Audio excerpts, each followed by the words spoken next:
आप देख रहे हैं देश लाइव, देश की आवाज।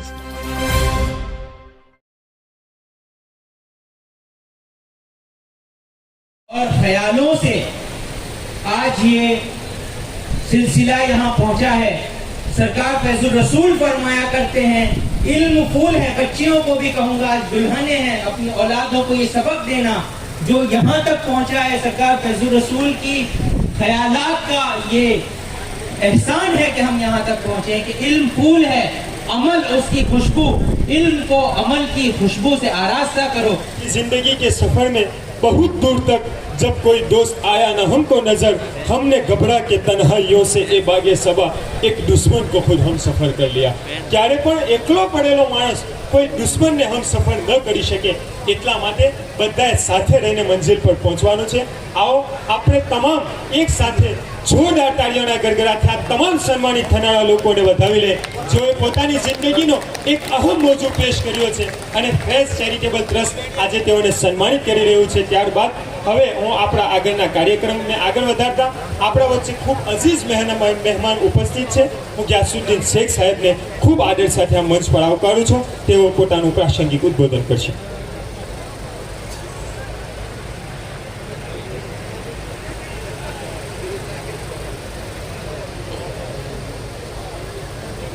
अस्सलामु अलैकुम व रहमतुल्लाहि व बरकातुहू। आज फैज चैरिटेबल ट्रस्ट के इस नायाब कार्यक्रम में आने का मौका मिला और उस कार्यक्रम में कि जिस कार्यक्रम में सूफी पीर तरीक़त सैयद मुश्ताक अली बाबा साहब, सैयद वाहिद अली बाबा साहब की मौजूदगी है, उनकी दुआएं हमारे साथ हैं, उनकी खिदमत जो है उनकी बरसों तक वो भी हमारे सामने है। तो मैं बहुत अपने आप को खुशनसीब समझता हूँ कि आज इनकी सरपरस्ती में मैं यहाँ पर इस कार्यक्रम में आया हूँ। साथ ही में डॉक्टर मोहम्मद हुसैन साहब जो फैज चैरिटेबल ट्रस्ट के प्रमुख हैं, मैं उनका भी बहुत बहुत शुक्रगुजार हूँ। यूनुस भाई पठान एडवोकेट साहब बड़ौदा से तशरीफ लाए हैं। ज़फ़रुल्लाह साहब जो दिल्ली से यहाँ पर ख़ास हमको मोटिवेशन के लिए, हमारे बच्चों की तरबियत के लिए, उनको कुछ तो हौसला अफजाई हो उसके लिए ख़ास जो आए हैं ज़फ़रुल्लाह साहब और डॉक्टर मुफ्ती मोहम्मद साहब, मैं उनका भी बहुत शुक्रगुजार हूँ। मेरे अजीज़ दोस्त रणजीत राठौड़ साहब जो वक्फ बोर्ड के डायरेक्टर भी हैं, मेरे दोस्त भी हैं, उनका भी मैं बहुत ही एहतराम और अदब करता हूँ। मुबारक पटेल साहब जो हमारे जिला पंचायत के विपक्ष के नेता हैं, डॉक्टर इस्माइल मामा, डॉक्टर अरशद मोइन बाबा, तौफीक वरा साहब जो वक्फ बोर्ड के डायरेक्टर हैं, और ख़ास जो मेरे बच्चे की तरह हैं और अपने से इससे पहले जो हमारे अध्यक्ष थे इस फैज चैरिटेबल ट्रस्ट के यूनुस पटेल साहब, ख़ास उनके लिए दुआ करूँगा कि अल्लाह ताला उनकी मग़फ़िरत फरमाए। उनकी खिदमत से बहुत माहितगार हूँ। उनका बच्चा, उनका लड़का यहाँ पर जो बैठा हुआ है मासूम यूनुस पटेल, उनका भी मैं बहुत ही शुक्रगुजार हूँ कि आप सभी ने यहाँ बुलाया भी और इस बहुत अच्छे बेहतरीन कार्यक्रम में बात करने का मौका भी दिया। दोस्तों, वक्त की, हालात की जो बहुत बड़ी ज़रूरत है, मेरे पहले सभी वक्ताओं ने बताया कि एजुकेशन, पढ़ाई, अल्हम्दुलिल्लाह अभी कुछ सालों से समाज में एक बहुत अच्छी तरीके से जागृति का निर्माण भी हुआ है और तंजीमें बहुत अच्छे तरीके से उसके लिए कोशिशें भी कर रही है और उसका धीमे धीमे हमको रिजल्ट भी देखने मिल रहा है कि जहाँ कहीं भी जाते हैं तो आज से 15-20 साल पहले जहाँ कहीं भी जाते थे तो इतना अच्छा रिजल्ट हमको देखने नहीं मिलता था, लेकिन आज जहाँ भी जाते हैं वहाँ पे हमको पता चलता है कि समाज के बच्चे बच्चियाँ किस तरीके से अपने तरीके से अकाबियाँ भी हासिल करके आज लोगों की और समाज की खिदमत के लिए मौजूद हुए हैं। दोस्तों, बहुत अच्छी बात बताई कि एक रोटी खाओ, आधी रोटी खाओ और बच्चों को पढ़ाओ। वो कब हो पाएगा? क्योंकि आज सबसे ज़्यादा अगर मुस्लिम समाज में कोई खर्च हो रहा है तो सबसे ज़्यादा शादियों पे खर्च हो रहा है। आप कहीं पे भी जाके देखो, लाखों का और करोड़ों का खर्चा शादियों के अंदर लोग करने लगे, यानी बेफजूल का खर्चा और उसको रोकने का एक ही तरीका है प्यारे नबी सल्लल्लाहु अलैहि वसल्लम की जो सुन्नत के तरीके से जो ये समूह शादी होती है, मैं मानता हूँ कि ये बहुत आज के वक्त की और हालात की जरूरत है। क्योंकि लोग जब बड़े लोग ये काम करते हैं तो उसको देख के गरीब लोगों को मजबूरी से करना पड़ता है और वो लोग कर्जे में डूब जाते हैं और बाकी जिंदगी वो लोग जो है अपने जो कर्जा उतारने में उनकी बाकी जिंदगी जाती है। तो ये समूह शादी में इसकी बरकत भी है, कि सुन्नत भी है और बहुत अच्छे तरीके से सादगी के साथ मामला होता है और उसके बाद इसमें से जो पैसा बचता है उस पैसे को हम लोग एजुकेशन के पीछे खर्च कर सकते हैं। लेकिन होता यह है कि शादियों में इतना खर्च हो जाता है कि बाद में एजुकेशन के लिए तो खर्च करने के लिए हमारे पास रुपया भी बचता नहीं, जो कर्जा इतने सिर पे होता है। इसलिए मैं जिनकी आज जो दूल्हा दुल्हन ने इस समूह शादी में शादी का निकाह करने का जो उन्होंने मन बनाया, मैं उनको भी बहुत मुबारकबाद देता हूँ और ख़ास करके उनके वालिदैन को और इस समूह शादी में जो आई हुई उनकी जो वालिदा हैं उनको मुबारकबाद देता हूँ। क्योंकि जब ऐसी कोई बात आती है तो सबसे पहले घर में कोई ऑब्जेक्शन लेता है तो औरतें लेती है कि नहीं नहीं नहीं नहीं, समूह शादी में तो नहीं होगा, अपने तो अलग ही करना है। और आदमी का मामला ये होता है कि अभी आदमी दुनिया में किसी से नहीं डरता, सिर्फ अपनी औरत से डरता है, फिर औरत जो बोलती है वही करता है। तो यानी औरतों ने ये घर की उन्होंने ये उनको इतनी यानी हामी भरी, उन्होंने अपनी रजामंदी बताई और समूह शादी में शादी करने के लिए जब उन्होंने इसको एग्री हुए तो मैं मानता हूँ कि बहुत बड़ा उनका ये कदम है। मैं मानता हूँ कि समाज को अगर सुधारना है, जितने भी समाज सुधारने के काम चल रहे हैं उसको अगर आगे ले जाना है उसको, तो उसके लिए सबसे पहले शादियों में खर्च को कम करना। तो शादियों का खर्च देखो, इतना खर्च इसको हद उसकी गुजर गई। सिर्फ आप देखो तो पहले ऐसा होता था कि लोग अपॉइंटमेंट लेते थे किसी औलिया अल्लाह की, किसी बुजुर्ग की, कि आप हमारा तशरीफ लाएंगे या नहीं लाएंगे, आप वक्त दो उस दिनों में हम शादी करें। और अभी ऐसा हो गया कि सबसे पहले तो ब्यूटी पार्लर में जाके उसका अपॉइंटमेंट लेना पड़ता है और 1-1 लाख रुपए का बिल होता है ब्यूटी पार्लर का, 1-1 लाख रुपए का। और वो ब्यूटी पार्लर के बिल में तुम देखो शादी का रिसेप्शन शुरू हो जाता है और दूल्हा दुल्हन स्टेज पे नहीं आते। तो बोले क्या हुआ, तो बोले ब्यूटी पार्लर वाली देर से आई है।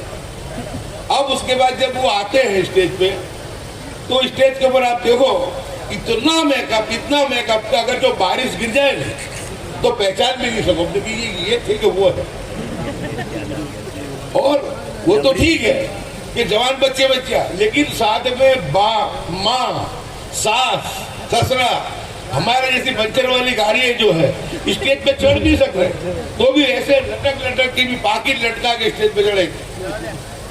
यानी बिल्कुल जिसको कहेंगे कि जितना सुधार समाज में आता जा रहा है, जितनी दीन की मेहनत हो रही है, जितनी आज हमारे सूफी मेहनत कर रहे हैं, औलिया अल्लाह में मेहनत है, लेकिन उसके सामने आप देखो सुधरने की जगह कुछ ना कुछ बिगाड़ होने लगा। तुम कव्वालियों में देखो 5-5 लाख रुपए कव्वाल शादी में आता है वो लेता है, 10-10 लाख रुपए लोग उसके पीछे लुटा देते हैं। लेकिन कोई फेस्टिवल ट्रस्ट वाला उसके पास जाए कि बच्चों की फी के लिए कुछ पैसा देना है तो उसके पास पैसा नहीं है। उसकी सगी बहन जो कव्वालियों में पैसा लुटा रहा है, उसकी सगी बहन किसी के घर जाके मजदूरी करती है, उसका भाई बेचारा मजदूरी करके बहुत मुसीबत से भाई को, बहन को, यतीम बेवा मिस्किनों को देने के लिए पास उसके पास पैसा नहीं है। लेकिन कव्वालों का जमाना क्योंकि वो हवाई होती है, इसमें से लोग देखते हैं कि भाई ये बहुत बड़ा नया मालदार है। तो यानी आप देखो तो यानी इतने खुराफात, जितनी मेहनत भी इनकी बढ़ रही है, इतने सामने खुराफात भी अपना, शैतान भी इतना अपना जोर मार रहा है। लेकिन ऐसे वक्त में समूह शादी का कार्यक्रम भी फेस्ट चैरिटेबल ट्रस्ट ने रखा, क्योंकि मैं गया कहीं भी कार्यक्रम में तो कहाँ समूह शादी थी या कहीं पर बच्चों का हौसला अफजाई थी। लेकिन ये बहुत अच्छा कॉम्बिनेशन कि शादी से पैसा बचाओ, समूह शादी से, और बच्चों के पीछे लगाओ, और उसका रिजल्ट देख रहे हैं कि आज हमारे बच्चों का हमने सम्मान कर रहे हैं। उसी का नतीजा है कि माँ बाप को अपना पैसा उस पर खर्च करना पड़े। दोस्तों, समाज की एकता की भी बहुत जरूरत है। वो समाज इतने मुश्किलात में कभी घिरा हुआ नहीं था। पूरी दुनिया के अंदर इस्लामोफोबिया जो मामला है, उसके अंदर जो जिस तरीके से उस वक्त में समाज की एकता की जरूरत है, क्योंकि पढ़ाई लिखाई की जरूरत है। और मैं मानता हूँ कि आज देश में अगर किसी चीज की सबसे ज्यादा जरूरत है तो सूफीइज्म की जरूरत है, क्योंकि सूफीइज्म यही है जो हिंदू और मुस्लिम को दोनों को जोड़ता है। मैंने देखा कि मुश्ताक अली बाबा साहब को कितने अकीदत से हमारे हिंदू भाई आकर के उनकी अकीदत से उनसे मिलते थे। एक तो बड़े बुजुर्ग इतनी उम्र वाले जो नीचे बैठे हैं, वो आके वो मुश्ताक अली बाबा साहब से मिल करके उनके आंख में आंसू आ गए। सूफीज़्म का नज़ारा देखना है तो हज़रत ख्वाजा मुईनुद्दीन चिश्ती रहमतुल्लाह के मज़ार पर भी जाके देखें कि हिंदू मुस्लिम हर आदमी अकीदत के साथ वहाँ पे आता है। इतना देश में नफरत का माहौल चलता हो, लेकिन ऐसे वक्त में भी आपको वहाँ नहीं दिखेगा, वहाँ पर आपको ये दिखेगा प्यार और मोहब्बत है। तो जितनी ज़रूरत दीन के दावत और तबलीग की है, इस तरह दूसरे कामों की दावत इस्लामी कर रही है, जमातें कर रही हैं, उससे ये हिंदू मुस्लिम वाले मामले को अगर कोई चीज़ रोक पाएगी, मैं मानता हूँ कि सूफीज़्म ही रोक पाएगी। तो बहुत खुशी की बात है कि बहुत अच्छे तरीके से बाबा साहब इतनी बड़ी उम्र में भी इतनी गौर फिक्र के साथ इतनी तरबियती कार्यक्रम करते हैं। और ये संजोग है कि बहुत बेहतरीन अंदाज के अंदर दोनों का सहयोग हुआ कि सबू शादी भी और साथ में बच्चों की मोटिवेशन का भी कार्यक्रम। दोस्तों, मैं मोहम्मद हुसैन भाई की बात करूं, कोरोना के अंदर अगर गुजरात में सबसे अच्छा और बेहतरीन काम किसी ने किया है तो मैं मानता हूं बड़ौदा डॉक्टर एसोसिएशन ने किया है। वो वक्त ऐसा वक्त था कि इंसान तन्हा था, करोड़ों रुपए पास में थे, नेकी में करोड़ों रुपए लेकर घूमता था, लेकिन हॉस्पिटल में उसको एक बेड नहीं मिलता था, उसका कोई कुर्सी से हाल नहीं था, सगा बाप अपने बेटे को देख के दूर भागता था, कोई मैयत को दफनाने जाने तैयार नहीं था। ऐसे वक्त में भी जो बड़ौदा डॉक्टर एसोसिएशन ने खिदमत को अंजाम दिया, मैं मानता हूँ काबिल तारीफ है। उसका बदल दुनिया में तो हो ही नहीं सकता, क्योंकि इनके साथ में बहुत बड़ी टीम है, वो टीम पूरा काम करती थी और बहुत ही इखलास के साथ, अखलाक के साथ, और तमाम उन्होंने उम्मत की तमाम लोगों की उन्होंने जो जिस तरीके से खिदमत की वो काबिल तारीफ है। वो मैं भी खुश नसीब हूँ, उस वक्त मैं भी विधायक था, मेरी तीसरी टर्म थी, और जब कोरोना का ये दौर आया था, उस वक्त में कोरोना के अंदर जब प्राइवेट हॉस्पिटल बंद थे, लोगों को ऑक्सीजन नहीं मिल रहा था, उस वक्त में नामदार हाईकोर्ट पे जा करके PIL दाखिल करके तमाम प्राइवेट हॉस्पिटल को खुलवाने का काम किया था, तमाम लोगों को सहाय मिले, उसके लिए उसको भी हमने भी जितनी हमारी जद्दोजहद कोशिश की थी। अहमदाबाद में भी हमने मोहम्मद भाई को बुला करके उनसे मार्गदर्शन लिया था कि आप बताओ कि किस तरीके से अहमदाबाद में हम इस काम को अंजाम दें। तो इनकी सरपरस्ती में, इनकी समझ से हम लोगों ने वहाँ पे जितना हो सका हमने भी कोशिश की। तो मैं मानता हूँ कि सदियों में 100 साल 200 साल में ऐसी बड़ी आपत्ति जब आती है कि आप देखो तो आप उसमें, लेकिन उस चीज़ से, उस दौर से भी हमको सबक लेना है कि आप देखो कि कोरोना काल वो काल था कि जितनी भी फ्लाइटें थी ज़मीन पे उतार दी गई थी, जितने सीट थे रोक दिए गए थे, मंदिर भी बंद था और मस्जिद भी बंद था, काशी बंद था, मथुरा बंद था और मक्का और मदीना के अंदर भी बंद था। तमाम लोगों को उस पर, यानी कुदरत की नाराजगी थी वो, जो हमारे और मेरे खुद के अमाल है, उस अमालों के सामने कुदरत ने नाराजगी से हमको बताया था और इंसान की औकात बताई थी, इंसान की हैसियत बताई थी कि तुम्हारा पैसा, तुम्हारा होदा, तुम्हारी कोई चीज तुम्हारी काम में इसमें आने वाली नहीं है। और एक माहौल हमको एक दिया था ऐसा कि उससे कुछ सबक लेकर के हम हमारी जो बिगड़ी हुई जिंदगी है उसको हम सुधारें। टेम्पररी तो जब कोरोना काल था, जब ऐसा लगता था कि अब तो लोगों ने सब देख लिया है, कुदरत को हिंदू मुस्लिम दोनों ने समझ लिया है, अब तो मैं मानता हूँ कि भाईचारा और मोहब्बत और प्यार ही रहेगा। लेकिन जैसे जैसे वो माहौल बिखरा, वापस से वही के वही, क्योंकि इंसान की भूलने की आदत और शैतानी हमले भी इतने होते हैं, भूल करके आज फिर वही रफ्तार शुरू हुई है। मैं आज बहुत ज़्यादा वक्त नहीं लेते हुए, आप लोग शादी ब्याह के लिए भी आए हैं, दूसरे बच्चों को भी यहाँ से जाना होगा, तो मैं इतनी बात करके मैं बात को मेरी पूरी करता हूँ कि फैज चैरिटेबल ट्रस्ट जो काम कर रहा है, इस तर्ज पे पूरे गुजरात के लोगों को काम करना चाहिए।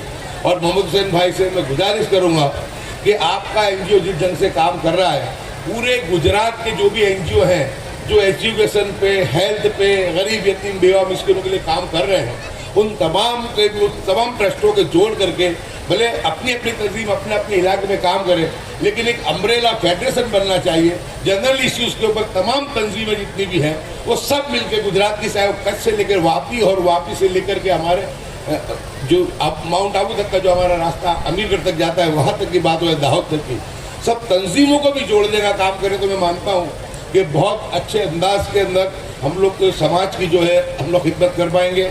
आज का मेरा मैसेज एक ही है, समाज की भी एकता बनाओ, कौमी एकता भी बनाओ।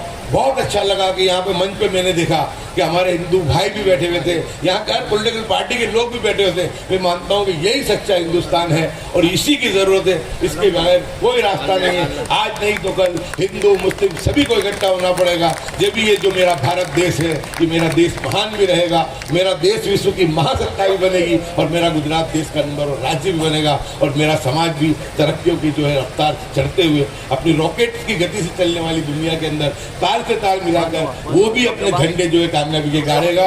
आज के वक्त और साहब की इजाज़त लेके मैंने जो बात की, दुआ करूंगा कि अल्लाह तबारक ताला से जो मैंने बात की है अगर हमारे लिए भी दुआ फरमाए कि इसमें अल्लाह ताला कहने सुनने से ज़्यादा मुझे खुद को भी अमल करने की तौफीक अता फरमाए। की बात के बहुत बात को पूरी करता हूँ। अस्सलाम वालेकुम।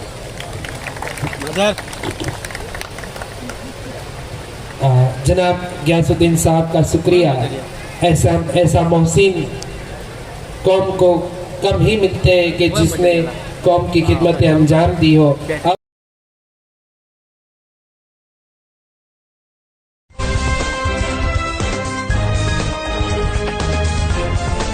देश और दुनिया की तमाम छोटी और बड़ी खबरों के लिए हमारे चैनल को सब्सक्राइब करना न भूलें और बेल का बटन जरूर दबाएं।